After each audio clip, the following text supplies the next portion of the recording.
Metal Slug is a series of arcade action platformers from the mid-90s with a very distinct style and coin-eating game design befitting that description. Though today, we're looking at the PC re-release of the third entry in this franchise, and not only how well it made that transition, but also how well it's aged since its original arcade release over 20 years ago. As a very distinct product of its time and original platform, Metal Slug 3 relies on fast-paced, engaging gameplay with a bullet hell mindset even more aggressive than its contemporaries, such as the Contra series. This is due to the fact that it is intended to be first and foremost an arcade game, and incentivize players to be pumping those quarters to just get a little further. With the port though, some concessions were made in this regard, since on a PC, or even most other platforms, you can't just put in another coin to continue, so the ability to set your continue limit, or even make it unlimited, is a welcome inclusion as a stand-in for a proper difficulty select. That said, this is also possible with most emulation options for the original arcade versions,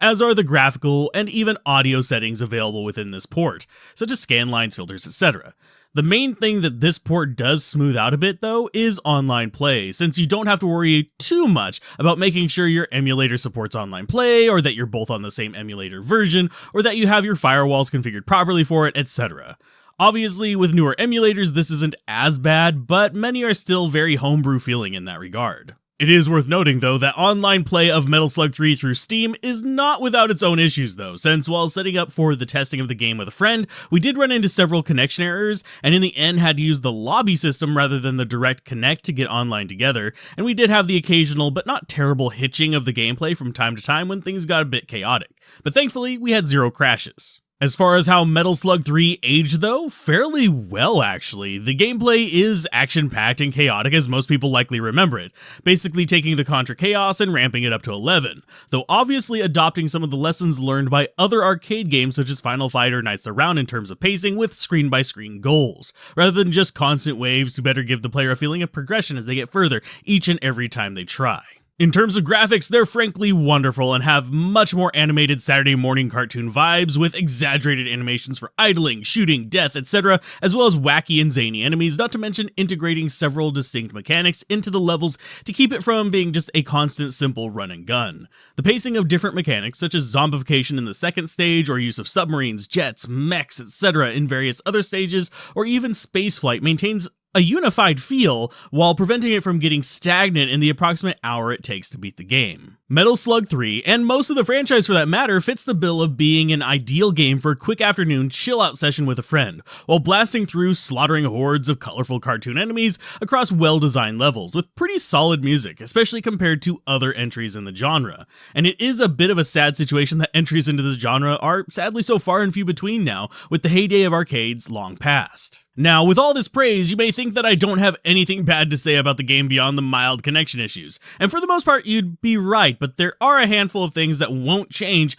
but would be worth keeping an eye on if you're from a developer looking to revitalize the genre, or someone looking to buy the game who might have some unexpected side effects from playing it. The biggest one obviously being that last one, since you need to be exceptionally aware of flashing lights in this game, especially with the shotgun weapon, which causes the screen to flash bright white when used. As a solo player, it's likely not going to cause issues unless you're sensitive to it. That said, I'm not epileptic, but during multiplayer, we were able to spam it fast enough that it caused an amount of flashing that was able to mess with my ability to visually focus to the point where I had to play through my recording preview during that section to neutralize the effect of the flashing on my eyes. The other minor issue was with character designs that, despite being animated, lacked enough color differentiation to be easily spotted in all the chaos.